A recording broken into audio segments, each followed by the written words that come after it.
Assalamualaikum warahmatullahi wabarakatuh. Alhamdulillah, nahmaduhu wa nasta'inuhu wa nastaghfiruh. Wa na'udzu billahi min syururi anfusina wa min sayyiati a'malina. Man yahdihillahu fala mudilla lahu wa man yudlil fala hadiya lahu. Asyhadu an la ilaha illallah wahdahu la syarika lahu wa asyhadu anna Muhammadan 'abduhu wa rasuluh.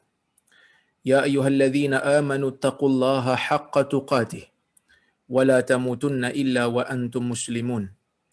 Ya ayyuhan nasu taqu rabbakumul ladzi khalaqakum min nafsin wahidah wa khalaqa minha zawjaha wa bassa minhuma rijalan katsiran wa nisaa wattaqullaha alladzi tasaaluna bihi wal arham innallaha kana 'alaikum raqiba. Ya ayyuhalladzina amanu taqullaha wa qulu qawlan sadida yuslih lakum a'malakum wa yaghfir lakum dhunubakum wa man yuti'illaha wa rasulahu faqad faza fawzan 'azima. Fa inna asdaqal hadithi kitabullah wa khairal hadi hadi Muhammad wa syarral umuri muhdatsatuha wa kullu muhdatsatin bid'ah wa kullu bid'atin dhalalah. Amma ba'd. Muslimin dan muslimat yang dirahmati oleh Allah Subhanahu wa taala sekalian. Alhamdulillah, pada petang ini kita dapat bersama-sama sekali lagi berhimpun untuk kita membaca dan mengambil sedikit faedah daripada buku yang saya tulis, iaitu Q&A Salat Mudah Lagi Sunnah. Dan saya menjangkakan insya-Allah kita akan dapat menghabiskan buku ini dalam kuliah ini. Jadi insya-Allah pada kuliah akan datang nanti kita akan sambung balik kuliah kita seperti sebelum ini, yang mana kuliah yang kita buat sebelum ini adalah berdasarkan kepada dua buku, iaitu buku Petunjuk Nabawi Bagi Hati dan juga buku Bersedia Sebelum Mati. Jadi insya-Allah tuan-tuan, kita dah habis baca buku ni, nanti kita akan sambung membaca buku yang kita baca sebelum ini. Baik, insya-Allah hari ini kita nak sambung pada perbincangan kita muka surat 173 ini insya-Allah, iaitu maklumat tambahan kriteria-kriteria seorang imam di dalam solat. Yang mana kita tahu tuan-tuan, solat berjamaah ini memang perlu ada imam dan makmum. Kena ada seorang imam dan kena ada makmum. Dan Nabi SAW memberikan panduan kepada kita, kalaulah kata ada perebutan di antara jawatan imam ataupun mereka mungkin bertolak-tolak, semua tak mau jadi imam belaka, maka Nabi SAW menyediakan panduan. Ya, Nabi SAW bagi tahu, inilah cara yang terbaik untuk memilih seorang imam yang ada kriteria ini, iaitu daripada Abu Mas'ud radhiyallahu anhu. Dia berkata bahawasanya Nabi SAW bersabda, ya ummul qauma aqra'uhum li kitabillah fa in kanu fil qira'ati sawa fa a'lamuhum bis sunnah fa in kanu fis sunnati sawa fa aqdamuhum hijrah fa in kanu fil hijrati sawa fa aqdamuhum silma. Hadis riwayat Imam Muslim, yang bermaksud hendaklah yang menjadi imam bagi sesuatu kumpulan ataupun sesebuah kaum ialah orang yang paling pandai membaca Al-Quran di kalangan kamu. Maksud Nabi SAW bagi tahu, orang yang pandai baca Quran kena ke depan. Kalau dia ni tak pandai baca Quran ataupun dia punya makhraj tak betul, dia punya makhraj tak selari ataupun makhraj dia tak tepat, maka jangan ke depan untuk menjadi imam. Kerana kalau dia baca dengan bacaan yang boleh merosakkan makna Fatihah, maka dia salat dia menjadi terbatal dan solat orang belakang pun yang ikut dia jadi batal. Kerana Fatihah merupakan rukun di dalam solat. Jadi sebab itu orang yang pandai baca Quran kena ke depan. Yang boleh membaca Al-Quran dengan betul, yang boleh membaca Al-Quran dengan tepat, maka dia perlu ke depan. Ya. Okey.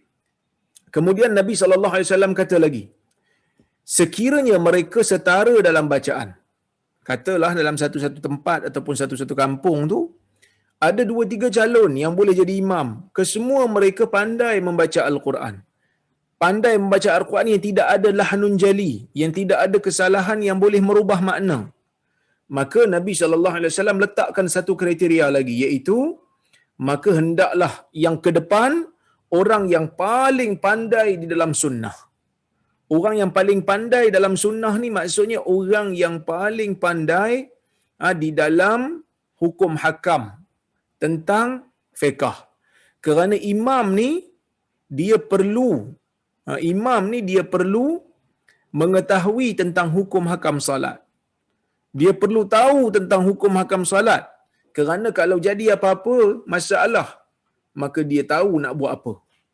Sebab itu, imam kena pandai hukum hakam salat, dan dalam masa yang sama, orang di belakang imam yang berdekatan di saf-saf depan-depan dengan imam tu pun, kena ada orang yang pandai. Sebab itu dalam hadis dulu kita pernah baca, liyaliyani minkum ulul ahlami wan nuha, kata Nabi. Atau kama qala hadis riwayat Muslim, Nabi mengatakan hendaklah orang yang ada beriringan dengan aku ialah orang yang mempunyai kepandaian, mempunyai akal yang baik. Kerana kalau imam terbatal, dia boleh ganti imam. Dia tahu nak buat apa. Dia tak ada jadi confused, dia tak ada jadi kelang kabut, maka dia boleh gantikan imam dalam keadaan tu. Bila imam tersilap membaca Al-Fatihah umpamanya, dia boleh tegur. Bila imam terlupa membaca surah, ayat-ayat tertentu imam lupa, dia boleh tolong ingatkan. Kerana dia adalah orang yang pandai. Imam tu sendiri pun kena orang yang pandai dalam sunnah, dalam hadis, dalam hukum. Kemudian Nabi SAW kata, jika mereka dalam sunnah pun sama, maka yang pergi dulu untuk menjadi imam ialah orang yang lebih dahulu berhijrah. Jadi, pertama kriteria dia mesti pandai baca Quran. Bila ada ramai orang pandai baca Quran, cari yang pilih yang paling pandai dalam bab hukum hakam agama dalam sunnah. Kalau mereka sama juga, semua pandai dalam sunnah, semua pandai dalam hukum hakam, maka cari orang yang paling awal berhijrah. Kenapa paling awal berhijrah? Maksudnya Nabi SAW mengutamakan orang yang paling banyak pengorbanan dalam agama. Kerana hijrah merupakan perjuangan dalam agama. Jadi orang yang paling banyak perjuangan dalam agama kena ke depan. Kerana dia lebih dihormati. Manakala jika mereka dalam hijrah juga masih sama, maka hendaklah orang yang paling awal masuk Islam. Yang paling awal masuk Islam kena ke depan. Kerana orang yang awal masuk Islam ni lebih dihormati, lebih diyakini. Kerana mungkin orang yang baru masuk Islam, orang tak berapa confident kalau dia menjadi imam. Jadi ini di antara kriteria yang Nabi SAW bagi tahu. Dan ada dalam riwayat yang lain Nabi sebut akbarukum. Liya ummakum akbarukum. Hendaklah orang yang menjadi imam di kalangan kamu ni orang yang berumur. Jadi mungkinlah kita boleh letak sebagai satu lagi kriteria, kalau mereka pun sama dalam isu ni, boleh kedepankan orang yang lebih berumur di kalangan mereka. Jadi tuan-tuan dan puan-puan yang dirahmati Allah sekalian, ni merupakan kriteria yang ideal, kriteria yang terbaik. Walaupun ada ulama sebut yang lain. Ada yang meletakkan kriteria, dia kata hendaklah orang yang kepala besar untuk ke depan. Dia kata kalau kepala besar, lilitan serban lebih panjang, jadi lebih banyak dia punya pahala. Ada juga yang kata sesiapa yang isteri dia lebih cantik daripada orang lain. Dia kata kalau lebih cantik, maka dia lebih khusyuk, dia tak tengok dah, dia tak fikir orang lain dah sebab isteri dia cantik dah kat rumah. Tu masalahnya siapa pula nak ukur tu kan. Jadi ini semua disebut oleh para fuqaha untuk menambah lagi kriteria yang tak disebut di dalam mana-mana dalil, mungkin kerana mereka nak meluaskan lagi. Kalau ada betul-betul dalam keadaan sama semua kriteria mereka cuba nak cari, tetapi yang disebut dalam hadis yang ni lah. Kalau tak ada, kalau semua dah bersama, maksudnya semua kriteria dah ada, maka ke depanlah siapa-siapa yang mahu. Biasanya dalam bab menjadi imam ni tak adalah sampai mesyuarat 3-8 jam untuk menentukan siapa perlu jadi imam. Kadang-kadang sekejap je selesai. Bukan kata orang kata apa? Bukan kata orang berebut nak menjadi imam. Kadang-kadang orang bertolak nak jadi imam. Tak nak. Kerana apa? Kerana takut bertanggungjawab sebagai imam ni berat jugalah kan. Tapi kecuali kalau jawatan imam yang rasmi itulah. Jawatan imam yang rasmi itu mungkinlah ada perebutan kerana ada allowance dan seumpamanya. Tapi kalau imam yang tak rasmi, kita singgah di surau RNR Plus saja, biasanya tidaklah menjadi satu isu yang besar. Tapi kita boleh jadikan ini sebagai satu kriteria. Terutama kalau kita kenal imam tu sebagai orang yang pandai baca Quran dan kita kedepankan dia. Kalau kita tahu, oh ni pun pandai baca Quran, yang ni pun pandai baca Quran, tapi dalam bab hukum hakam, dalam bab sunnah, dia ni ke depan lagi. Dan kita kedepankan dia. Kalau sama juga, maka kita tengok yang mana yang lebih berjuang untuk agama lebih lama. Kalau tak, yang masuk Islam lebih lama. Maka kalau sama juga, kedepankanlah yang mana-mana. Yang lebih berumur, yang lebih berumur. Siapa lebih berumur di antara mereka? Jadi, ini di antara kriteria yang Nabi SAW letakkan. Tetapi, kalaulah dalam sebuah tempat itu, kerajaan telah pun melantik imam yang menjadi imam ratib bagi sesebuah tempat, maka kita sebagai penduduk di kawasan tu tidak ada pilihan lagi lah. Kita yang duduk di kawasan tu tidak ada pilihan lagi, melainkan hanyalah untuk mengikuti imam. Panas pula tuan-tuan dalam ni. Okey, saya pasang ikon. Mestilah mengikuti imam, walaupun imam tu tidak begitu, orang kata apa, tidak begitu mencapai kriteria, tapi selagi mana kriteria minimum, iaitu boleh membaca Al-Quran tidak dengan lahan yang boleh mengubah makna, maka tidak menjadi masalah, kita ikut belakang dia. Itu yang disebut, digariskan oleh para ulama. Baik, kaifiat susunan saf. Kita tengok muka surat 174. Kaifiat susunan saf.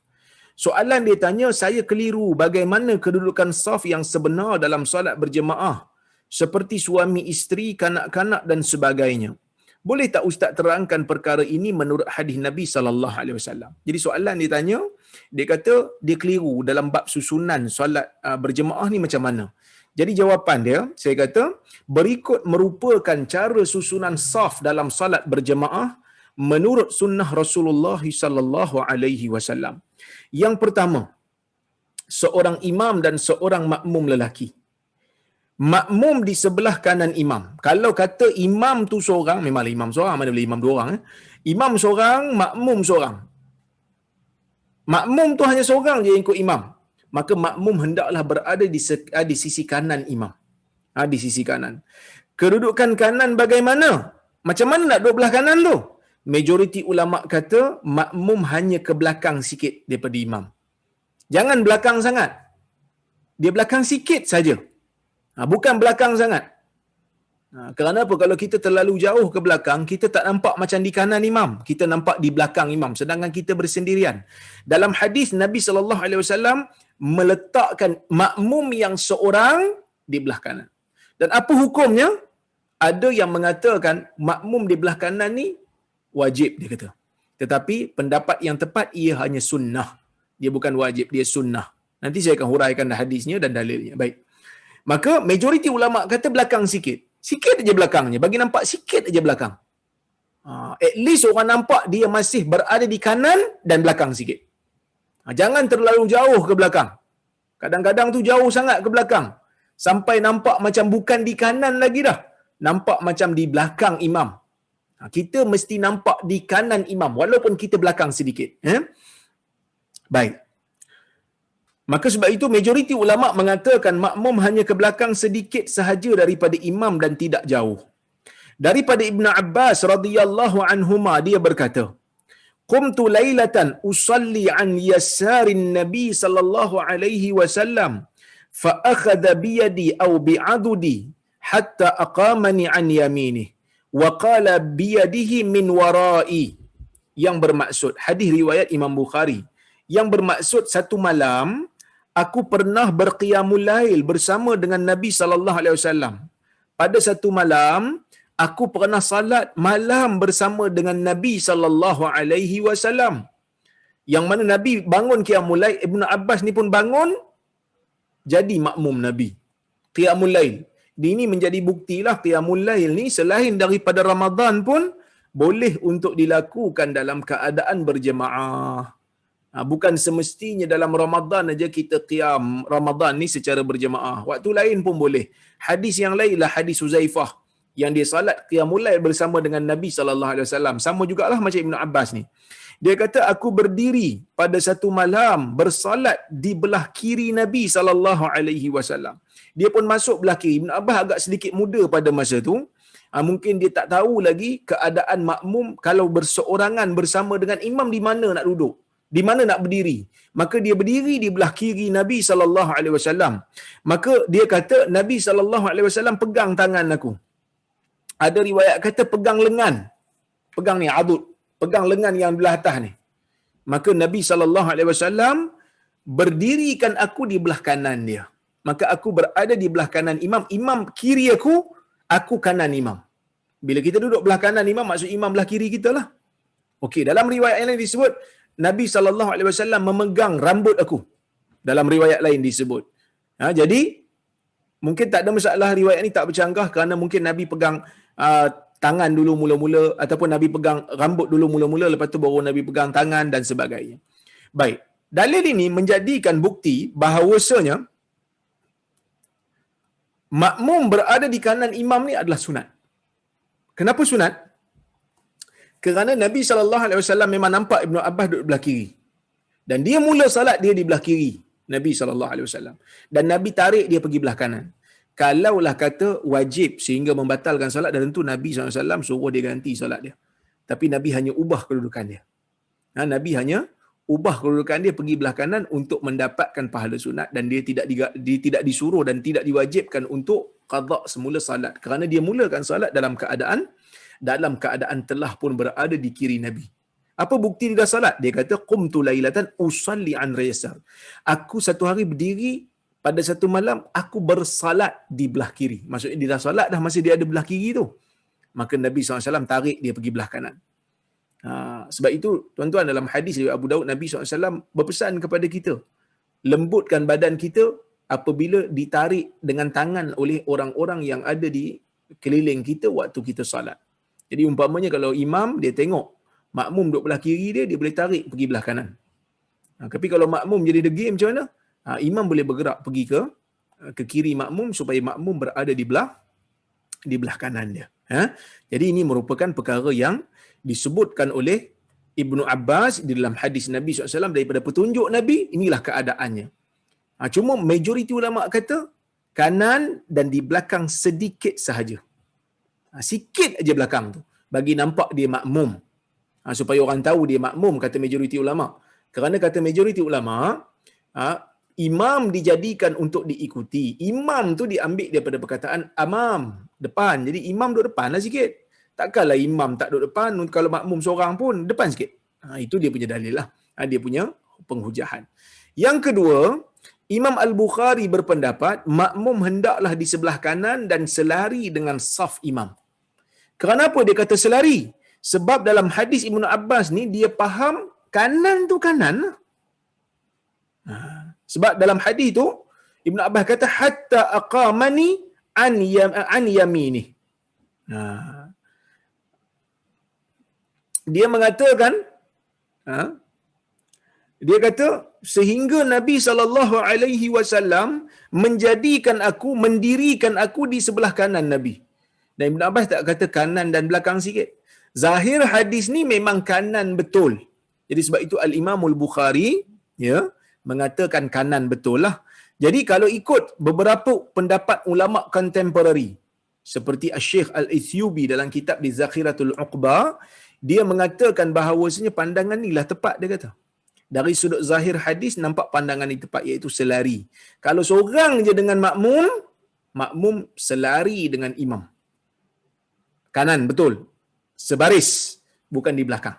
Kerana hadis tidak menyebut demikian, dia kata. Tapi tuan-tuan, isu ni adalah isu ijtihad, wallahu alam. Saya cenderung pada pendapat yang kedua ni. Tetapi kalau kita nampak ada orang di belakang sedikit daripada imam sedangkan dia bersendirian bersama imam, maka kita tak perlu bantah. Kerana ini adalah pendapat majoriti ulama yang ada hazzun minan nazar, kita kata. Yang ada ruang untuk, memang ada ruang untuk berijtihad dalam masalah ini. Kerana apa? Kerana ini isu yang telah mereka berbeza pendapat sejak zaman berzaman. Orang yang berpegang kepada pendapat majoriti tidak pula berhak untuk menghentam, menyesatkan orang yang berpegang kepada pendapat minoriti. Kerana yang pegang pendapat minoriti ini adalah Imam Bukhari. Jadi Imam Bukhari adalah imam ahli sunnah wal jamaah. Begitu juga orang yang pegang pendapat minoriti, kena hormatlah orang yang pegang majoriti. Jadi begitu aman hidup ni. Tak payah nak bergaduh sangatlah. Kerana apa? Kita dah letih dah bergaduh, tuan-tuan. Kita nak beribadat di dalam masjid, kita nak beribadat, nak bertemu dengan Allah Azza wa Jal. Jadi kita kurangkanlah bergaduh dan mengecam orang ni. Kita kurangkan bergaduh. Jadi saya pun orang kata apa, bulan puasa ni terima jugalah serangan banyak juga, tapi itulah saya pilih untuk tak jawab. Sebenarnya siapa yang tengok video saya, dia dah jelas dah apa yang saya maksudkan, apa yang saya sebutkan, itu semua dah jelas. Saja je orang nak mencari gaduh, nak fitnah saya doa je lah tuan-tuan. Kerana kita bulan Ramadan ni sepatutnya kita lebih fokus kepada ibadat kita. Kita fokus bagaimana nak membersihkan jiwa kita, nak menyucikan dosa-dosa kecil kita dan dosa-dosa besar kita. Mudah-mudahan Allah Ta'ala menjadikan bulan puasa ni sebagai bulan yang bila kita keluar, kita dapatlah gelaran muttaqin tu. Jangan pula bila syaitan diikat, bila syaitan dibelenggu, kita pula buat kerja syaitan. Jangan begitu. Ini merupakan satu kerugian. Jadi kalau ada orang nak ajak bergaduh ke apa ke, kita sebutlah inni saim. Sesungguhnya kita sedang berpuasa. Saya sedang berpuasa. Fa in sabahu ahadun aw qatalahu falyaqul inni mru'un saim. Jika ada orang yang ajak dia, jika ada orang yang maki dia, jika ada orang yang ajak dia bergaduh, katakanlah aku sedang berpuasa. Bulan puasa kali ni agak 2-3 hari ni agak kuat sikitlah saya kena, tapi mereka gunakan saya punya video-video yang lama, sedangkan video tu sangat jelas. Tapi saya sabar je lah tuan-tuan. Mudah-mudahan Allah Subhanahu Wa Taala mengampunkan kita semua. Ya, kerana kita ni tuan-tuan hidup tak lama tuan-tuan. Kita mungkin meninggal dunia tak 2-3 hari lagi, mungkin lepas ni meninggal dunia. Jadi kita fikirlah apa yang kita nak bawa pergi bertemu dengan Allah Azza wa Jal. Jadi kalau saya doa je lah. Kerana kita dalam bulan puasa, bulan yang diberkati, kemudian kita pula berada dalam waktu berpuasa, doa mustajab. Kita pula dizalimi, orang copy, orang cut kita punya video out of context, lepas tu diselewengkan makna. Jadi kita doalah, doa orang yang dizalimi ni dimakbulkan. Mudah-mudahan amin ya Rab. Jadi dalam bab salat ni pun masing-masing ada pandangan, masing-masing ada hujah. Dalam bab ijtihad kita berlapang dada. Kerana apa? Kerana salat ni kita nak bertemu dengan Allah. Saya tertarik dengan kata-kata Syekh Mutawalli Asy-Sya'rawi dalam satu kenyataan dia mengatakan bahawasanya salat ni dia umpama ciptaan nak bertemu dengan pencipta. Kalau di dalam dunia ni engineer datang nak pergi check mesin yang dia selenggara, dia ada dia punya rutin, dia ada dia punya jadual, nak pergi tengok, nak pergi check. Kapal terbang pun sama. Bila kapal terbang turun je, akan ada engineer, akan ada staff-staff dia akan pergi check keadaan pesawat tu sebelum nak terbang balik. Keadaan yang sama berlaku kepada makhluk Tuhan. Walaupun saya dari sudut check ni tak samalah, tapi kita umpamakan begitulah. Ya, keadaannya ataupun perumpamaannya lebih kurang begitu. Allah Subhanahu Wa Taala yang menciptakan kita. Allah Subhanahu Wa Taala yang mewujudkan kita daripada tak ada apa-apa. Tiba-tiba kita muncul ke dalam dunia dan melalui segala nikmat yang Allah Taala berikan secara percuma, cuma Allah Subhanahu Wa Taala wajibkan ke atas kita 5 kali, 5 waktu kita bertemu dengan dia sebagai satu proses untuk bertemu dengan pencipta. Kalau engineer bertemu dengan mesin dia, mungkin sehari sekali, mungkin sehari 2 kali, tetapi Allah Azza wa Jal yang mencipta manusia ini, dia inginkan kita bertemu dia sehari 15 kali. Dalam keadaan 17 rakaat kita perlu habiskan, dan bacaan-bacaan yang diwajibkan tu pun kita kena baca untuk menjadikan penyelenggaraan diri kita ni lengkap di hadapan pencipta kita. Sebab itu disebutkan di antara perkara yang tak gugur daripada orang mukmin. Kita ada rukun Islam kita panggil. Nabi SAW menyebutkan buniyal islamu ala khams, syahadati an la ilaha illallah wa anna muhammadar rasulullah wa iqamis salah wa ita'iz zakah wa saumi ramadan wa hajjil bait man istata'a ilaihi sabila atau kama qala, yang bermaksud Islam itu dibina di atas 5 perkara Yang pertama syahadah la ilaha illallah dan sesungguhnya Muhammad adalah Rasulullah, mendirikan salat, membayar zakat, berpuasa di bulan Ramadan dan juga melakukan haji bagi sesiapa yang mampu. Jadi dalam banyak-banyak rukun Islam ni tuan-tuan, ada benda yang hanya sebahagian orang aja mampu buat. Siapa dia? Apa dia? Antaranya ialah puasa umpamanya. Puasa ni, orang yang terlalu tua, yang tak mampu untuk berpuasa, maka dia tak wajib lagi dah berpuasa, dia bayar fidyah. Orang yang sakit, yang tidak mampu untuk berpuasa, dengan nasihat tabib, dengan nasihat pakar, dia berbuka puasa dan menggantikannya pada hari lain, maka dia boleh berbuka. Manakala haji pun sama. Haji bagi orang yang sakit, orang yang terlalu tua yang tak mampu untuk naik kenderaan pergi buat haji, maka haji belum wajib ke atas dia. Ataupun orang yang miskin, orang yang fakir, tidak ada bekalan yang cukup untuk mewajibkan dia pergi haji, maka haji tak wajib ke atas dia. Sama juga macam zakat, dia tak ada nisab yang mencukupi, tak mencukupi lagi nisab dia punya harta. Maka bila tak mencukupi nisab, maka dalam keadaan tu dia tak wajib lagi untuk membayar zakat. Tetapi dua rukun daripada rukun Islam ni tak boleh dan tidak akan gugur daripada orang mukmin. Apa dia? Yang pertama syahadati alla ilaha illallah wa anna Muhammad Rasulullah. Mengakui bahawasanya, bersaksi bahawasanya tiada Tuhan yang disembah melainkan Allah dan Muhammad dan sesungguhnya Muhammad adalah utusan Allah, dan mendirikan salat. Salat kena buat dalam keadaan apa pun.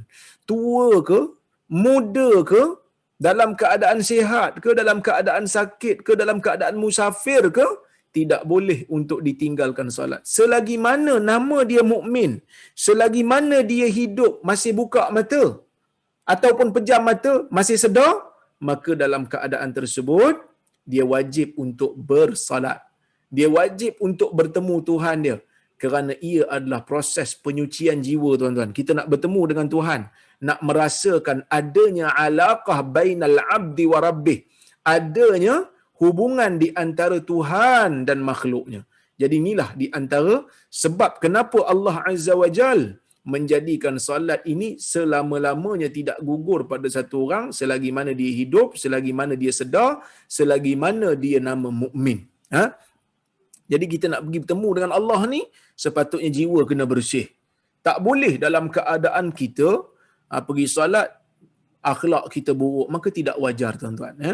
Seperti mana Allah Azza wa Jal mengarahkan kita untuk mengambil zinah. Khudhu zinatakum. Pakailah perhiasan kamu, ambil perhiasan kamu bila kamu nak pergi masjid. Bila mana Allah Azza wa Jal di dalam Al-Quran menyuruh kita untuk mengambil perhiasan ketika mana nak pergi ke masjid. Ini membuktikan bahawasanya fizikal kena cantik bila nak pergi ke masjid. Bila fizikal kena cantik, apatah lagi spiritual tuan-tuan. Spiritual juga perlu untuk cantik. Jadi orang yang hanya mementingkan fizikal tanpa memikirkan tentang spiritual, dia orang yang rugi. Betul Allah Ta'ala suruh ambil. Ya bani Adam, khudhu zinatakum inda kulli masjid. Wahai anak Adam, ambillah perhiasan kamu bila nak pergi masjid, di sisi masjid. Nak pergi masjid, pakai cantik. Tapi sama jugalah, perhiasan orang mukmin ni bukan hanya perhiasan luaran, tetapi juga perhiasan dalaman dengan sifat yang mahmudah, dengan sifat-sifat yang mahmudah. Jadi kalau tuan-tuan tengok, kita balik pada perbahasan kita, muka surat 175 tu, tengok gambar tu, itulah. Kalau selari A dan B tu, ya, imam dan makmum selari. Makmum B belah kanan imam. Imam belah kiri makmum lah. Okey. Kalau ikut pendapat majoriti, di belakang sikit aja. Sikit aja belakang, bukan terlalu belakang lah.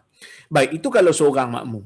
Manakala kalau dua orang makmum, lelaki atau lebih. Kalau makmum tu ada 2 orang ataupun lebih, 3 orang, 4 orang dan seumpamanya. Kedudukan makmum adalah di belakang imam. Kalaulah kata makmum lebih daripada seorang, maka kedua-duanya perlu berada di belakang imam. Dalam hadis Ya, dalam hadis Jabir mengatakan, "Summa ji'tu hatta qumtu an yasari Rasulullah SAW, fa akhadha bi yadi wa adarani hatta aqamani an yamini. Summa ja'a Jabbar ibnu Sakhar fatawadda, summa ja'a faqama an yasari Rasulullah SAW, fa akhadha Rasulullah sallallahu alaihi wasallam bi yadaina jami'a fadafa'na hatta aqamana khalfah." Hadis riwayat Muslim. Jabir kata, kemudian aku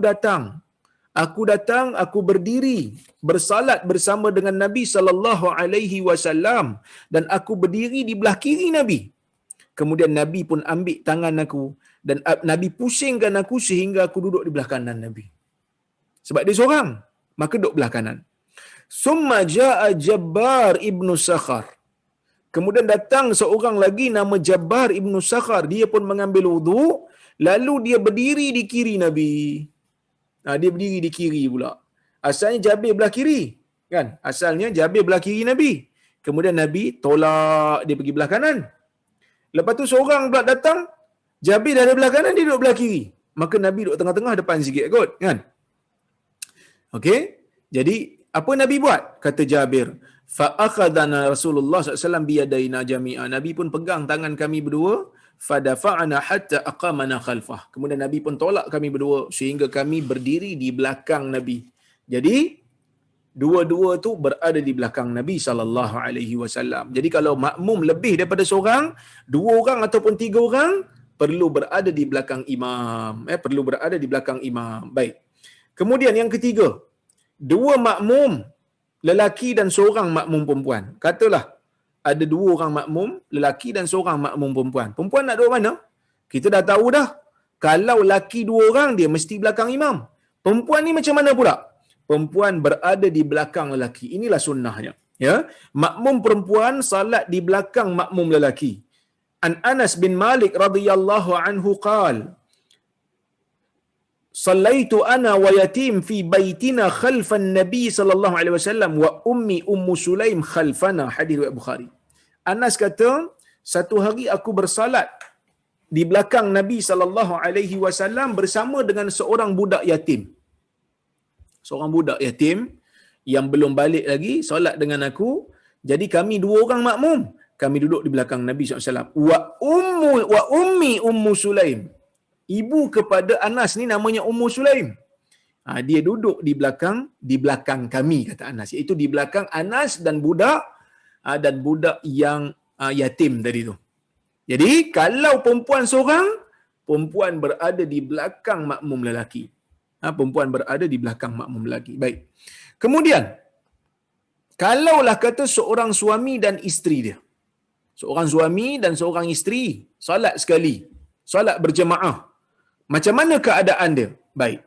Sekiranya seorang suami menjadi imam kepada isterinya, maka si isteri tersebut berdiri di belakang dan bukan di sebelah. Ada yang kata, kalau saya seorang ustaz, saya isteri. Suami saya, kami solat dua orang. Patutnya saya belah kanan lah. Sebab dalam hadis kata, kalau seorang kena duduk belah kanan. No, tak betul. Kalau imam lelaki, makmum perempuan, kita pakai hadis yang ni. Iaitu hadis riwayat Muslim. Daripada Anas bin Malik. Sebab tu saya kata, sekiranya seorang suami menjadi imam kepada seorang isterinya, maka si isteri tersebut berdiri di belakang dan bukan di sebelah. Berdasarkan dalil daripada Anas. Anas bin Malik radhiyallahu anhu qala anna Rasulullah sallallahu alaihi wasallam shalla bihi wa bi ummihi aw khalatihi qala fa aqamani an yaminihi wa aqama al mar'a khalfana, yang bermaksud aku sembahyang belakang Nabi, aku sembahyang bersama dengan Nabi SAW, kata Anas. Nabi menjadi imam kepada kami. Nabi menjadi imam kepada kami dan menjadi imam kepada ibu Anas ataupun mak saudara Anas, dan Nabi sallallahu alaihi wasallam meletakkan aku di kanan Nabi, ya, dan Nabi menjadikan orang yang perempuan tersebut, iaitu ibu ataupun mak saudara Anas, di belakang kami. Jadi keadaan dia di belakang, di belakang orang lelaki, bukan di sebelah. Baik. Kenapa orang perempuan bila solat berjemaah dia kena duduk belakang? Kerana orang perempuan ni tarikan, tuan-tuan. Orang perempuan merupakan tarikan untuk orang lelaki tengok. Ini ujian bagi orang lelaki. Jadi kalau orang perempuan duduk di suar depan, lelaki duduk di belakang, lelaki memang tak boleh nak khusyuk lah. Lelaki memang tak boleh nak khusyuk. Jadi sebab itu orang perempuan diletakkan di belakang. Baik, yang kelima. Keadaan yang kelima. Perempuan menjadi imam bagi jemaah perempuan. Kalau perempuan, sesama perempuan salat, perempuan jadi imam, makmum perempuan. Kan? Kedudukan perempuan ketika menjadi imam bagi jemaah perempuan adalah di tengah-tengah saf yang pertama. Selari dengan makmum lain dan bukan di hadapan. Tengok gambar tu yang belah kiri tu. BAB tu. Nampak? Di tengah-tengah. Bukan di ke depan. Okey? Namun tidak dinafikan ada pendapat yang mengatakan kedudukan imam perempuan seperti imam lelaki, iaitu di hadapan sikit. Tapi kalau ikut pendapat yang tepat, dia selari saja, tidak perlu ke depan. Kenapa tak perlu ke depan? Kerana orang yang perempuan, dia tidak ditonjolkan. Sehingga kan dalam solat berjemaah. Okey? Jadi kalaulah kata dia solat dengan jemaah perempuan, dia tidak perlu ke depan. Duduk tengah-tengah tetapi selari. Apa dalilnya? Dalilnya daripada hadis daripada Raitah Al-Hanafiyah. Dia mengatakan bahawasanya Aisyah radhiyallahu anha ammathunna wa qamat bainahunna fi salatin maktubah. Hadis riwayat Abdul Razzaq dalam Musannaf.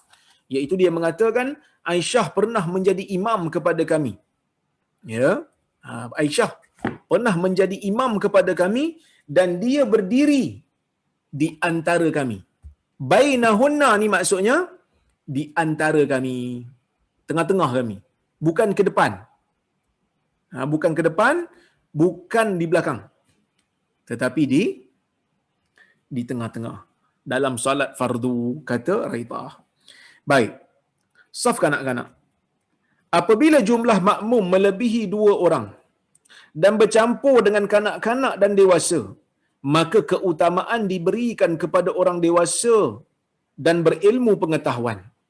An Abi Mas'ud radhiyallahu anhu qala kana Rasulullah SAW yamsahu manakibana fi salah wa yaqul istawu wa la takhtalifu fatakhtalifu qulubukum liyaliyani minkum ulul ahlami wan nuha thumma alladhina yalunahum. Hadis riwayat Muslim. Yang bermaksud, kata Abu Mas'ud, Nabi SAW memegang bahu-bahu kami ketika hendak salat. Sambil Nabi kata, luruskan saf. Lurus dan rapatkan saf. Cuma sekarang ni tak bolehlah nak lurus dan rapatkan saf. Kenapa tak boleh? Kerana sekarang ni ada virus. Kita nak menjaga nyawa. Kan? Tapi ustaz kat luar tu orang tak ikut pun, kat luar orang tak ikut tak apalah. Kat luar orang tak ikut tak apa, kerana kita tak ada kuasa nak layan di luar tu. Bukan makna yang di luar tu betul, tak. Di luar tu tak betul juga, patutnya kena ikut SOP juga. Kita buktikan masjid kita ni ada disiplin. Kita buktikan masjid kita ni tak ada kluster lagi dah. Cukuplah apa yang berlaku sebelum ini sehingga berlakunya PKP yang pertama, kita tak mahu masjid ditutup lagi. Jadi kita kekalkan SOP itu. Cuma di Perlis, alhamdulillah, berdasarkan perbincangan sesama kami, saya ahli jawatankuasa fatwa Perlis, kita bincang sama kami untuk membenarkan keluarga yang datang secara bersama untuk solat berdekatan sesama mereka. Katalah seorang ayah memang di rumah duduk sekali dengan anak dia, tiba-tiba datang ke masjid nak kena asing pula. Ini adalah satu benda yang pelik lah. Ramai orang cakap benda pelik. Jadi kita pun kata tak apa, kita rapatkan untuk ayah dan anak. Kita rapatkan untuk dia saja. Kerana mereka memang datang sekali ke satu keluarga. Maka kita rapatkan. Sampai bila Ustaz? InsyaAllah tuan-tuan, habis aja virus ini, habis aja wabak ni, kita rapatlah balik. Kita rapatkan balik.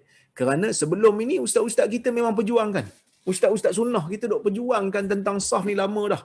Waktu tu orang tak selesa pun dengan kita. Kononnya solat rapat sangat. Tapi kali ini kita terpaksa. Kerana kita tidak ada pilihan. Dalam keadaan nak menjaga nyawa, kita perlu untuk meletakkan SOP ni. Kita sedih. Betul. Tak ada siapa yang rasa suka dengan SOP yang ada ni.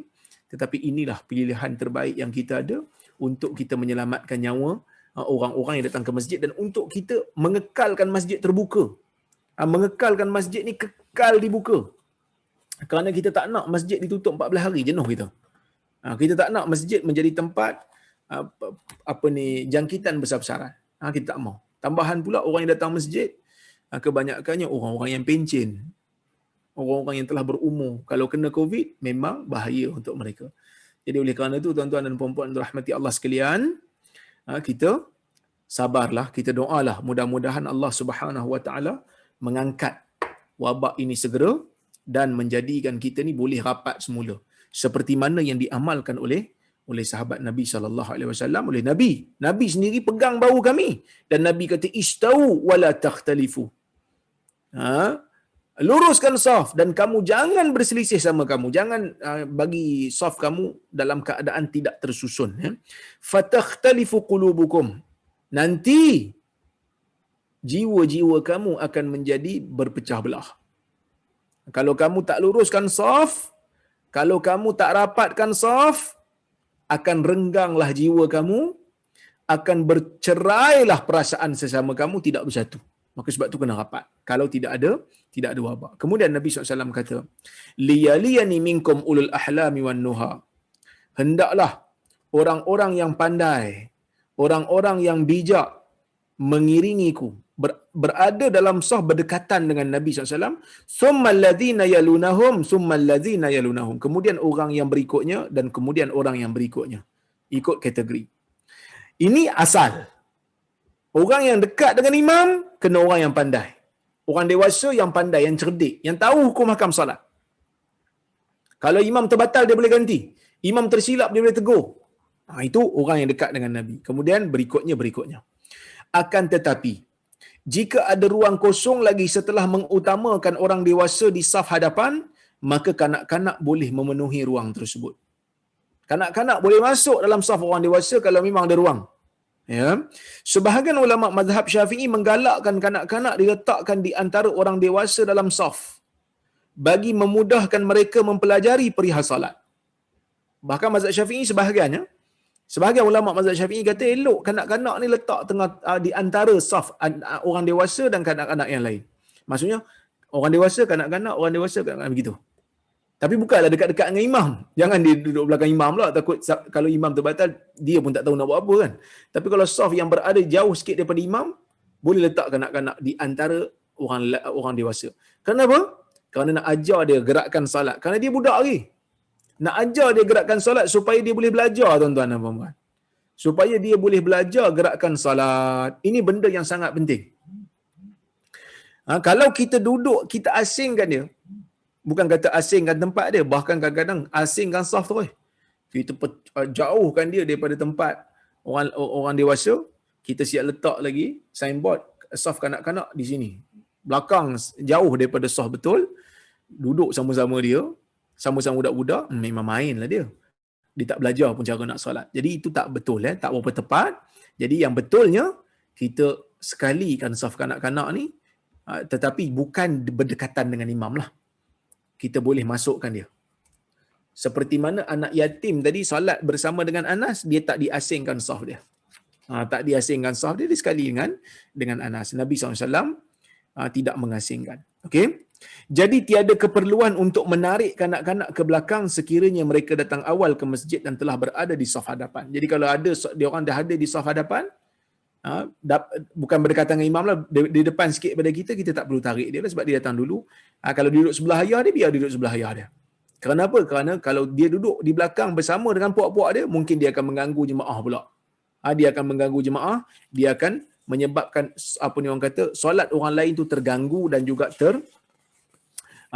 tidak khusyuk. Baik. Itu berkenaan dengan saf.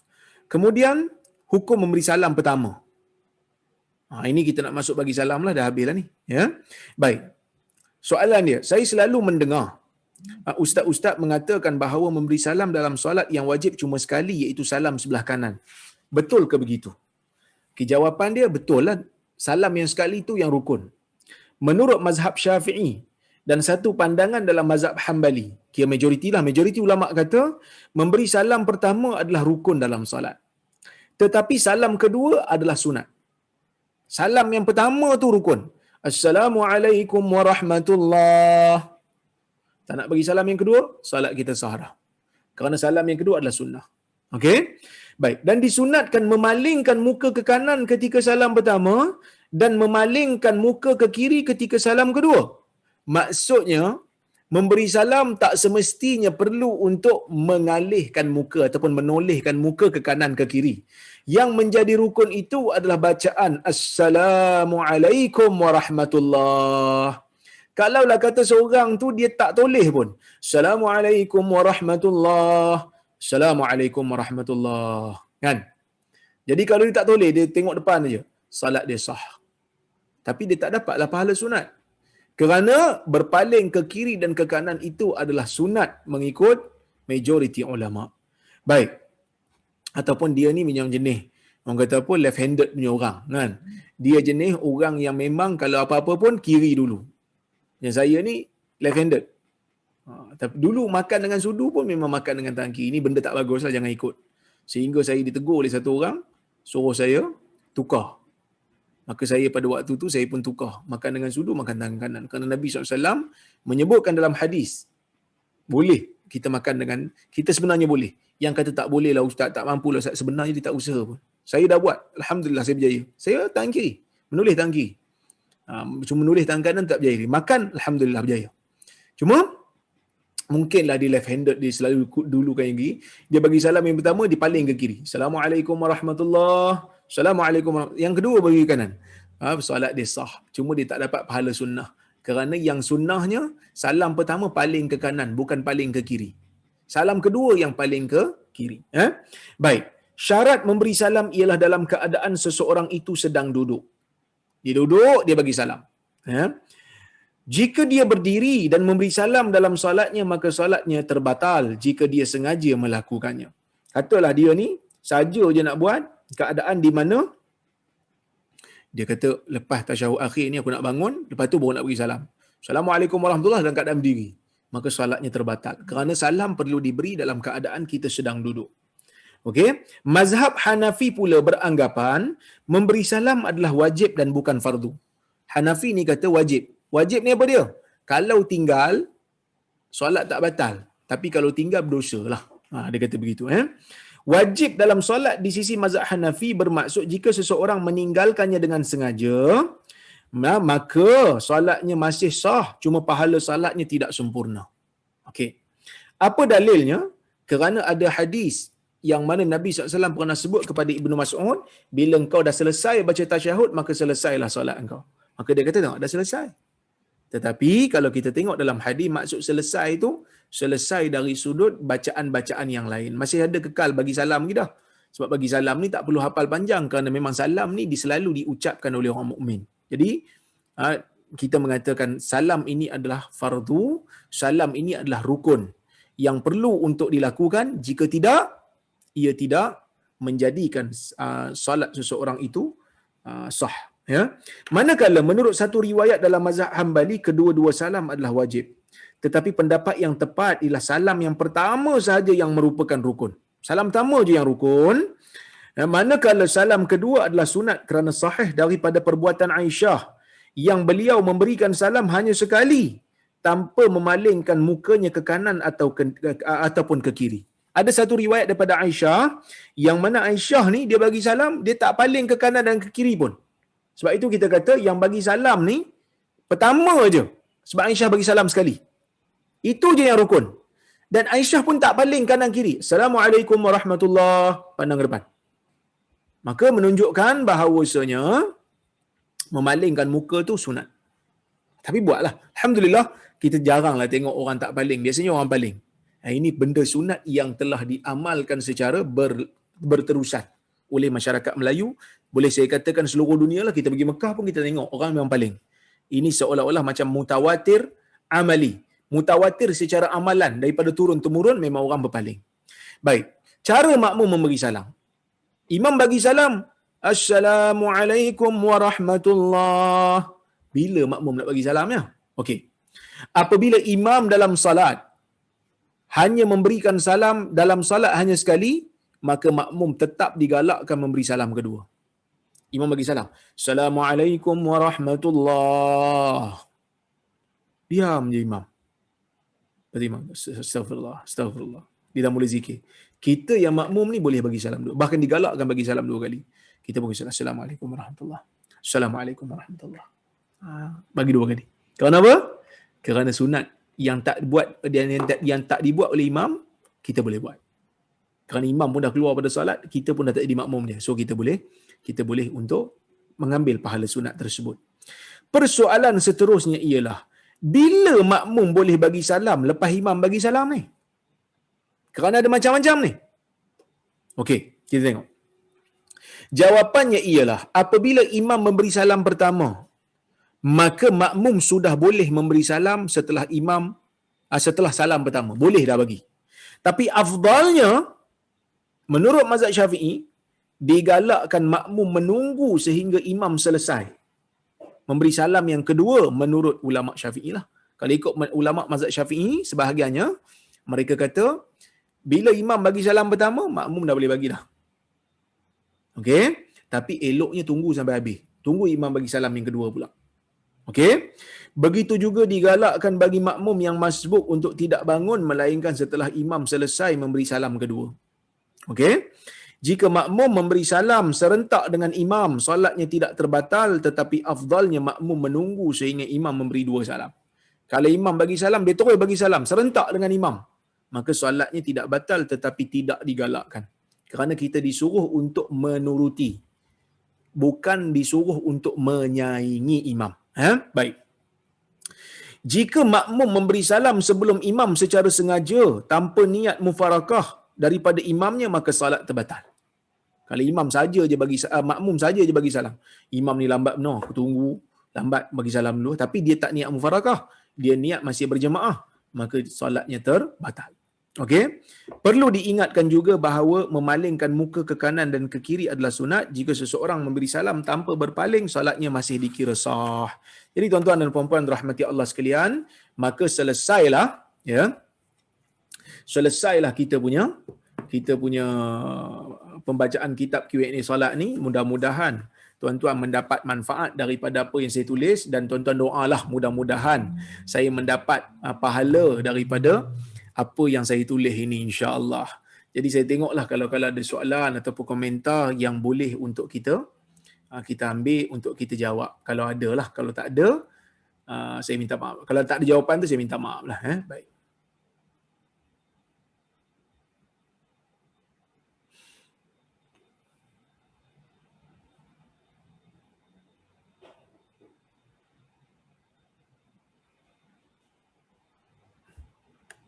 Ustaz, contohlah kita solat sunnah jemaah, imam baca surah panjang, kita duduk seketika untuk kurangkan sakit kaki. Andai imam rukuk, adakah kita kena rukuk seperti rukuknya imam? Kerana kita tidaklah uzur secara mutlak. Jika kita dah hilang sakit kaki, boleh kita bangun? Ya, boleh. Kalau sebenarnya solat sunat, kita boleh duduk. Solat sunat ni tak wajib berdiri. Jadi kalau kita penat, kita nak duduk, kita boleh duduk. Tetapi kita tak dapatlah pahala berdiri tu, kan? Kita rasa nak duduk sekejap. Lepas tu kalau kita rasa dah ringan sikit, kita bangunlah untuk mendapatkan pahala yang penuh. Sebab kalau kita duduk solat sunat, kita dapat pahala separuh. Kita dapat pahala separuh. Seperti mana kata Nabi SAW, salatul qa'id ala nisfi salatil qa'id, atau kama qala, salatil qa'id ala nisfi salatil qa'im, gitulah kalau tak silap riwayatnya, menyebutkan bahawasanya solat orang yang berdiri, solat orang yang duduk, ya, separuh daripada pahala solat orang yang duduk. Solat orang yang berdiri. Okey, baik.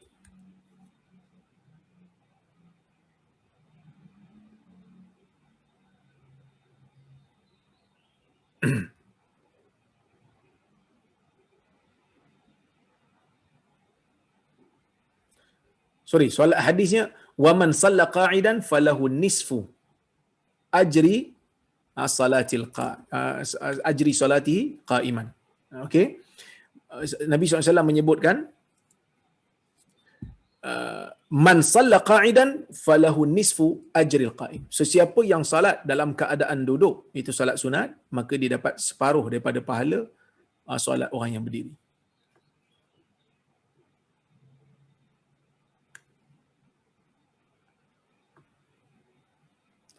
Salam doktor. Waalaikumsalam. Kalau terkentut di antara dua salam, kira terbatal ke solat? Kalau terkentut di antara dua salam, bagi salam pertama, dia kentut. Terkentut. Assalamualaikum warahmatullahi.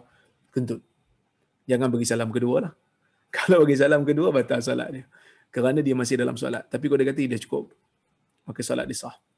Okey?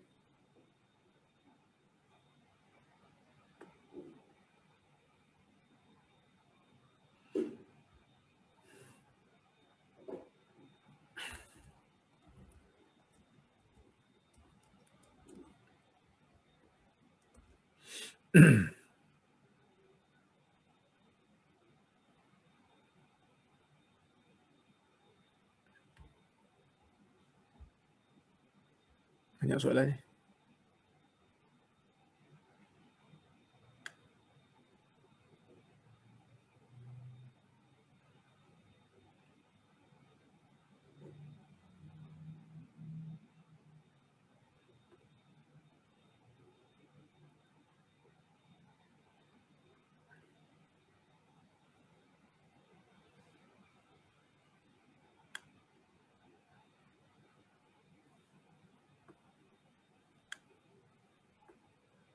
Adakah solat ba'diyah isyak lebih berpahala dibanding solat tarawih 20 rakaat? Ya, solat isyak tu termasuk solat rawatib. Solat rawatib yang sangat-sangat dituntut. Maka buat dulu solat ba'diyah isyak sebelum buat solat tarawih. Tapi kedua-duanya sunat lah. Cuma dari sudut kategori sepatutnya ba'diyah dululah. Ya.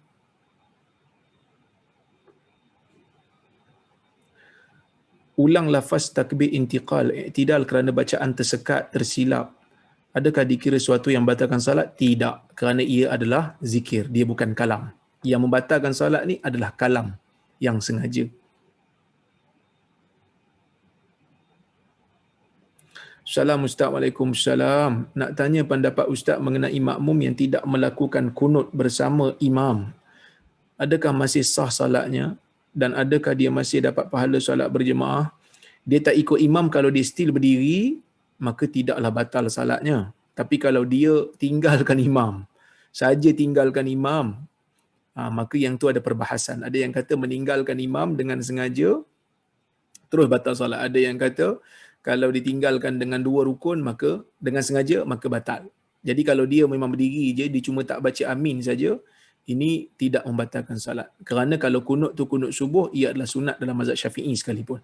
Tapi tak patutlah. Sepatutnya buat macam Ibn Qayyim sebut. Kerana dalam masalah kunut subuh ni, ia adalah khilaf yang muktabar.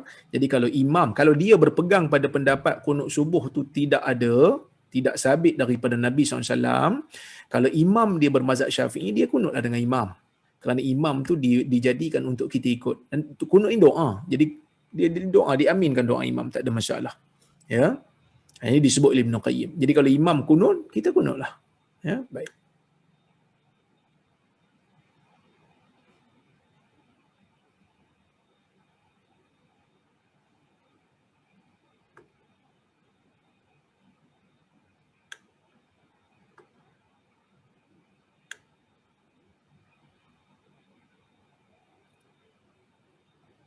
Assalamualaikum Ustaz. Waalaikumsalam. Boleh ke saya buat puasa Daud hanya untuk 5 hari sahaja? Boleh, tak ada masalah. So apa ni, puasa kan puasa sunat.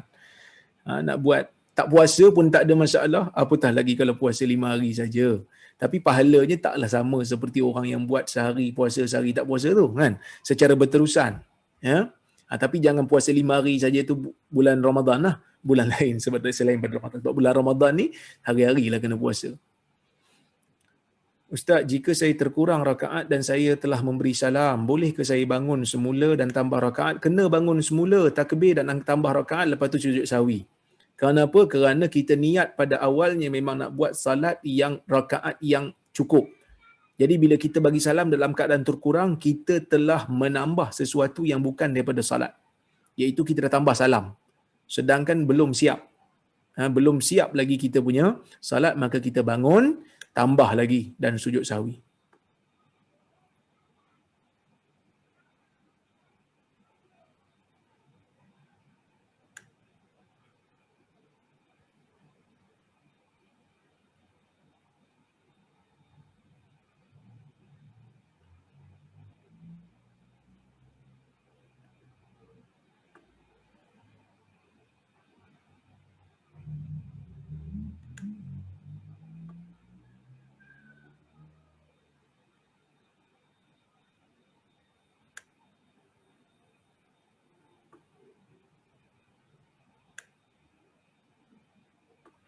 Berapa jumlah bidadari yang ahli syurga akan dapat? Ada yang kata 2 orang, ada yang kata 70,000, beza dua.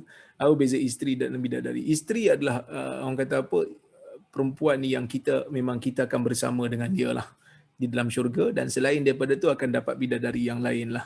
Akan dapat bidadari, tetapi ada dalam hadis disebut paling kurang dia akan dapat 2 pasangan lah dalam syurga ni.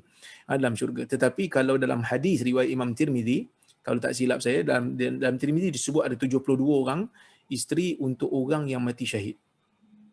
Akan mati syahid ni akan dapat 70 orang.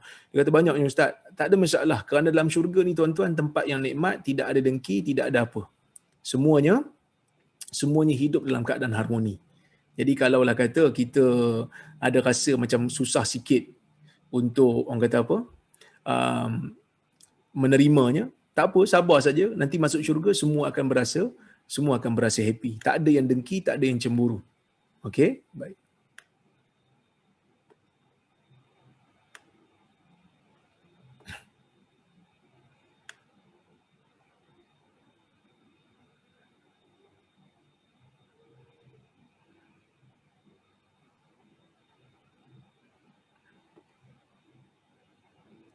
Assalamualaikum warahmatullahi wabarakatuh. Waalaikumsalam warahmatullahi wabarakatuh. Bagi orang yang mempunyai sakit kencing tidak lawas, adakah perlu untuk mengambil wuduk untuk salat duha? Okey. Tuan-tuan dan puan-puan rahmati Allah sekalian. Orang yang kencing tak lawas ni, ya, dia ada 2 kategori. Satu kategori yang mana memang keluar, tak berhenti, setiap masa keluar. Dan kategori yang kedua, dia ada waktu-waktu dia berhenti. Contohnya, kalau dia minum tak banyak, waktu tu berhenti. Kalau lepas minum, maka dia akan keluar. Dalam keadaan ini, dia wajib untuk solat dalam keadaan dia tak keluar. Maksud jangan bila nak solat, jangan minum lah, supaya kering. Wajib dia kena buat macam tu. Tetapi, kalau jenis yang pertama tadi, jenis keluar je tak berhenti-berhenti, ataupun jenis orang kata apa, batuk. Jenis batuk, bila batuk je mesti keluar. Dan dia tak tahu, dia batuk dia tak berhenti. Ataupun dia tak boleh kontrol batuk dia. Kalau dia boleh kontrol batuk dia, ataupun dia boleh tahu bila masa dia akan batuk, lepas makan dia akan batuk. So bila nak salat jangan makan lah, supaya tak keluar air kencing tu. Jadi kalau kata air kencing tu keluar je, maka dia ni termasuk dalam orang yang mempunyai uzur yang daim. Orang yang mempunyai uzur yang berterusan. Orang yang mempunyai uzur yang berterusan ni, Nabi SAW pernah sebut kepada perempuan yang istihadah. Pada zaman dia, Nabi kata, tawaddai liwaqti kulli salah. Berwuduklah bagi waktu setiap salat. Jadi maksudnya bila masuk waktu, dia ambil wuduk.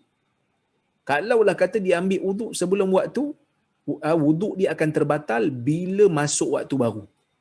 Bila masuk waktu baru, maka wuduknya terbatal, dia perlu ambil wuduk semula. Lepas tu bila waktu tu still ada, dia boleh solat fardu, dia boleh buat benda-benda sunat yang lain.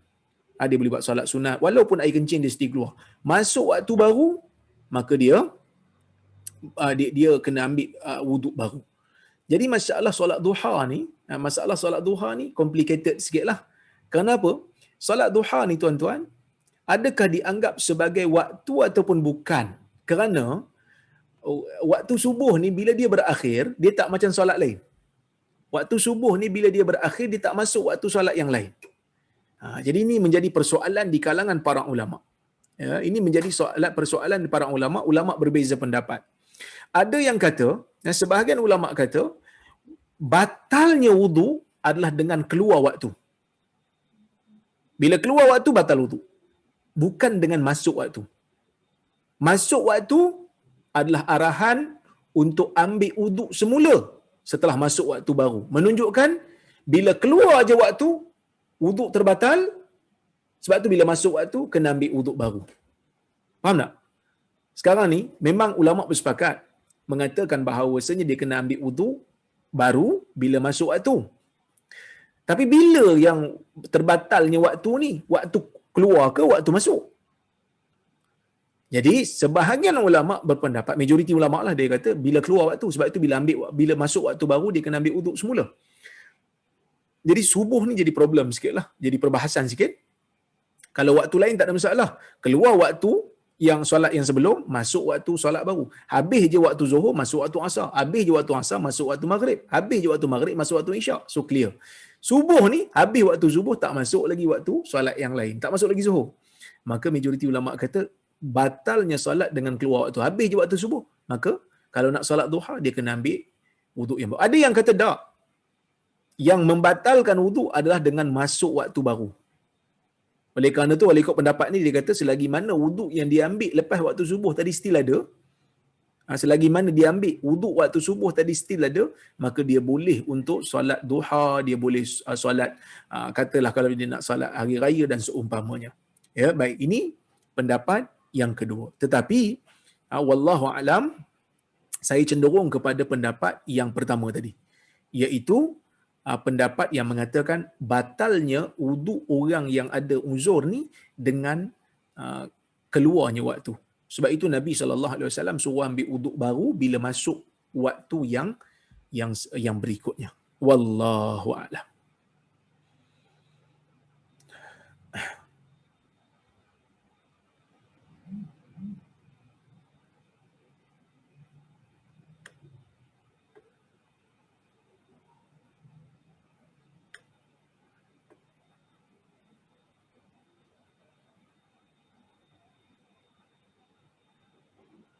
Salam Dr. Waalaikumsalam. Bagaimana pula keadaan apabila air kencing terkeluar selepas buang air?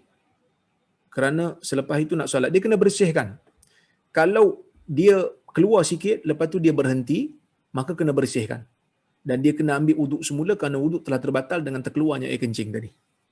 Ya, ini orang macam ni, dia mungkin kategori yang pertama tadi, iaitu kategori kencing tak lawas tapi ada waktu dia berhenti. Yang ni dia kena bersihkan, dia kena tunggu waktu dia berhenti, air kencing tak keluar, baru dia ambil wuduk dan dia solat. Wajib dia buat macam tu. Baik.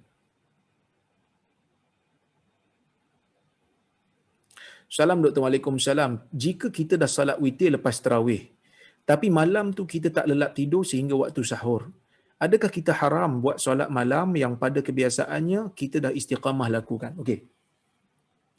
Jawapannya adalah tidak haram, bahkan sunat untuk kita buat. Tetapi yang jadi perbincangan dalam kalangan ulama ni, dalam buat witir ni ada dua. Yang pertama, ada tak witir dilakukan 2 kali di waktu malam? Jawapannya tidak. Nabi SAW menyebutkan dalam sebuah hadis, la witrani fi lailah. Tidak ada 2 witir dalam satu malam. Cuma ulama mengatakan Nabi SAW menggalakkan witir ni dilakukan di penghujung. Dalam hadis riwayat Ibnu Umar, Nabi menyebut dalam hadis Bukhari, Nabi kata, salatul lail masna masna, fa in khashita as-subh fa autir bi wahidah. Solat malam 2 rakaat. Jika kamu takut subuh masuk, maka witirlah dengan 1 rakaat. Maka witir tu habis, penutup. Dan dalam hadis yang lain Nabi menyebut, ij'alu akhir salatikum bil laili witra. Jadikan salat yang terakhir pada waktu malam untuk kamu adalah witir. Adalah witir. Jadi afdalnya witir dilakukan sebagai penutup. Tetapi dalam hadis yang lain, riwayat Ummu Salamah, ada riwayat Nabi SAW solat witir di awal. Kemudian lepas tu Nabi solat sunat lagi. Ini membuktikan daripada Nabi SAW pensyariatan boleh solat lain pada waktu malam walaupun kita telah melakukan witir. Dan tak perlu witir sekali lagi kerana 2 witir tidak ada dalam satu malam. Hanya 1 witir saja satu malam. Jadi kalau kita diberi pilihan, afdalnya witir dijadikan sebagai penutup. Tapi kalaulah kata kita dah witir di awal malam, katalah kita rasa hari itu macam penat, kita mungkin tak bangun dah ni, melainkan untuk sahur saya dah tak sempat untuk solat malam di dekat-dekat dengan subuh, kita boleh witir dulu. Lepas tu bila kita terbangun awal, kita jangka memang tak bangun, rupanya bangun awal, kita boleh solat sunat dan tidak perlu untuk witir sekali lagi. Okey, wallahu a'lam.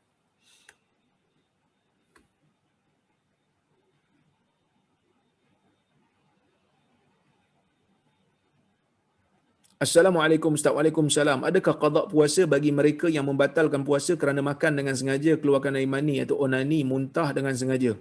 Adakah ia dilakukan tanpa keuzuran? Baik, dalam isu ni ketiga-tiganya menurut majoriti ulama perlu untuk qada puasa yang dia gantikan, dan ini merupakan perbuatan yang haram dan berdosa besar. Kerana puasa merupakan fardu yang menjadi rukun Islam yang Allah Ta'ala wajibkan kat atas kita. Bila mana kita melakukan perkara ini, maka ia adalah dosa besar dan perlu untuk diqadakkan selepas daripada Ramadan. Cuma membuka puasa dengan sengaja ni, ada sebahagian ulama kata kena juga kafarah. Tapi pendapat ini adalah pendapat yang tidak tepat, kerana kafarah hanya kena kepada orang yang bersetubuh di siang hari di bulan Ramadan.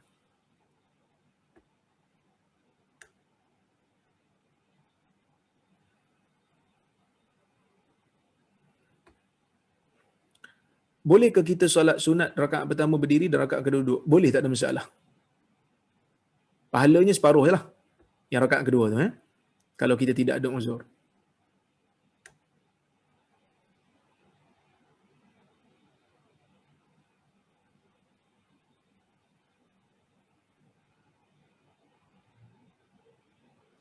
Assalamualaikum warahmatullahi wabarakatuh. Penjelasan Ustaz tadi berkaitan wuduk untuk salat. Adakah ia bermakna kita tak boleh simpan wuduk dari satu waktu ke satu waktu seterusnya?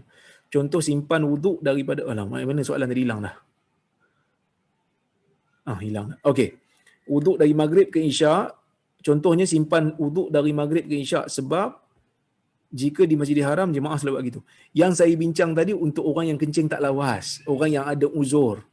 Tapi kalau orang tu dia sihat, dia tak ada kencing tak lawas, dia bukan istihadah, jadi tidak ada najis yang keluar daripada kemaluan dia yang dia tanpa yang dia tak boleh kawal, maka dia boleh tahan wuduk dia.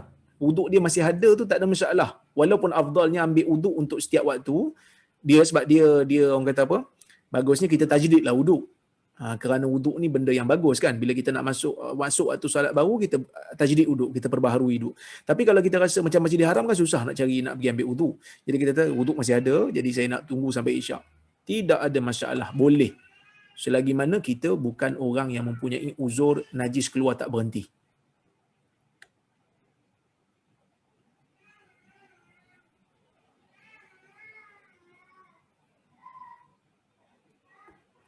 Jika kita sudah solat witir di masjid, lepas tu bangun untuk tahajud, perlukah kita solat witir lagi? Kalau dah solat witir di masjid, tak perlu lagi solat witir di hujung malam. Hanya solat macam biasa sahaja. Assalamualaikum Ustaz. Waalaikumsalam. Kalau buat solat sunat tarawih bersendirian di rumah, bilakah waktu yang paling afdal dilakukan? Sebenarnya dilakukan eloknya adalah pada waktu sepertiga akhir malam, waktu kita orang kata apa, bersendirian. Tapi kalau tak mampu, buatlah selepas waktu isyak, bila-bila masa yang kita boleh dapat khusyuk.